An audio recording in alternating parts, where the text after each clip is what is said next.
અમદાવાદ ગ્રામ્યના વિવેકાનંદનગરમાં જમીન પચાવી પાડવાનું કૌભાંડ, સોસાયટી સભ્યોની ખોટી સહીથી અને મૃત વ્યક્તિની સહી કરી એએમસી મંજૂરી મેળવી હોવાના આક્ષેપો અમદાવાદ ગ્રામ્યના વિવેકાનંદનગર પોલીસ સ્ટેશન વિસ્તારમાંથી જમીન પચાવી પાડવાના ગંભીર આક્ષેપો સામે આવ્યા છે. હાથીજની એક સોસાયટીના કોમન પ્લોટને ખોટા ઠરાવ અને બનાવટી સહીઓના આધારે પચાવી પાડીને કરોડોના સોદા કરાયા હોવાના આરોપ સાથે ફરિયાદ નોંધાતા ભારે ચકચાર મચી છે. ફરિયાદી સોનલબેન પરાગભાઈ પટેલ દ્વારા નોંધાવાયેલી ફરિયાદ મુજબ રામસિંહભાઈ ગંગારામ યાદવ, જીતુભાઈ રમેશભાઈ રાજપૂત અને મહાવીરભાઈ મગનલાલ જૈન સામે ગંભીર આક્ષેપો કરવામાં આવ્યા છે.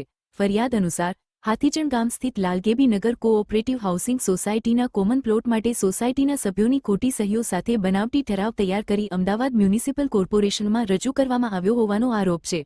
આરોપ છે કે 28,000થી વધુ ચોરસ મીટર જમીનમાંથી અંદાજે 12,996 ચોરસ મીટર કોમન પ્લોટની જમીનનું સબ પ્લોટિંગ કરાવી વિકાસ અને બાંધકામ મંજૂરી મેળવી બાદમાં અંદાજે 7 કરોડમાં વેચાણ કરવામાં આવ્યું. ફરિયાદમાં એક ચોંકાવનારો દાવો પણ કરવામાં આવ્યો છે, જેમાં ઠરાવમાં એવી વ્યક્તિની પણ સહી દર્શાવાઈ હોવાનું કહેવામાં આવ્યું છે, જેમનું અગાઉ જ અવસાન થઈ ચૂક્યું હતું. સાથે જ ફરિયાદીના પતિ સહિત અનેક સભ્યોની ખોટી સહીઓ કરાઈ હોવાનો આરોપ છે.